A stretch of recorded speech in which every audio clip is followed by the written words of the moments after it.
Halloween is approaching soon, but costumes are a year-long hobby for Jessica Zhao. Her home is her workspace, and her apartment is filled with wigs, sewing machines, and other craft supplies.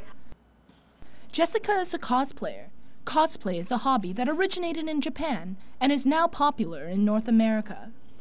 Cosplay is a compound word made of parts of two words, so costume and play. And the costume part consists of you either making a costume or buying a costume and wearing it, and the play part consists of either like acting, being in character, or you can do a skit or something else fun.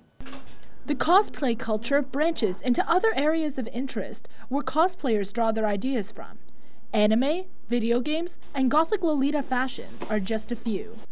Jessica is like most cosplayers and makes her own costumes. She has for almost 4 years now. Each costume comes with its own set of challenges. For simpler costumes, I definitely enjoy the process more than the end product. But for more complicated costume, I think I would enjoy the end product more because that's when you like strut in the halls and show your stuff and you enter contests, and that's fun. She starts by researching the character on the internet and sketching out portions of the costume. From there, she decides how to go about the construction. Right now, she is working on a costume from a manga series called Silver Rain. Since the next convention she plans to attend is not until February, she has plenty of time.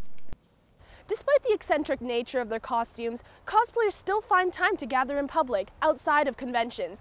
Today, an informal photo shoot and gathering at High Park has been organized by fans, all through a simple Facebook page. It's a cold Saturday morning, but that doesn't deter many people. Cosplayers from around the GTA gather to show off their costumes and catch up with their friends. This event was organized by the Ontario Cosplay Community, an online group formed to bring local cosplayers together.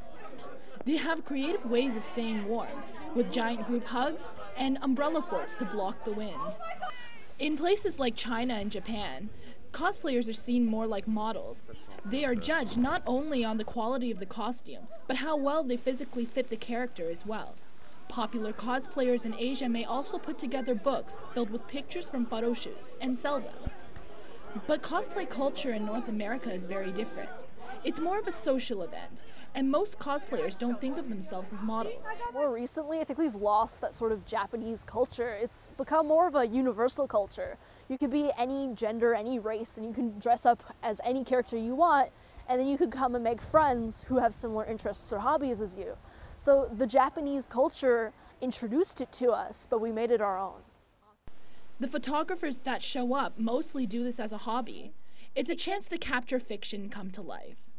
This is a community focused on diversity and acceptance.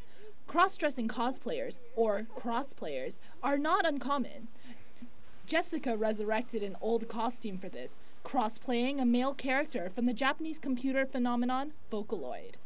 Lots of cosplayers feel comfortable wearing outrageous, colorful, and sometimes sexually suggestive outfits. Many people with personalities that seem too big for everyday life fit right into this community.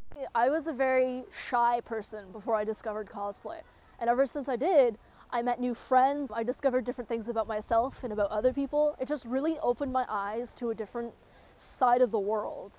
So without it, I think I'd still be a very meek person who didn't know what to do with her life. Some cosplayers see it as a craft and an opportunity for personal growth. Playing an instrument or learning how to draw, you get better at it the more you do it. Right now I don't consider myself like a professional, but I've certainly grown since my first Keyblade. It looks terrible, but I still have it as a memory. And I compare it to the stuff I make nowadays, and it's such a drastic improvement. Halloween is just around the corner, and it's a great time for cosplayers to search for costume parts that may not be available during the rest of the year. But even though they will not be the only ones dressed up this weekend, they'll have no trouble standing out. I'm Veronica Yao for Ryerson Broadcast News.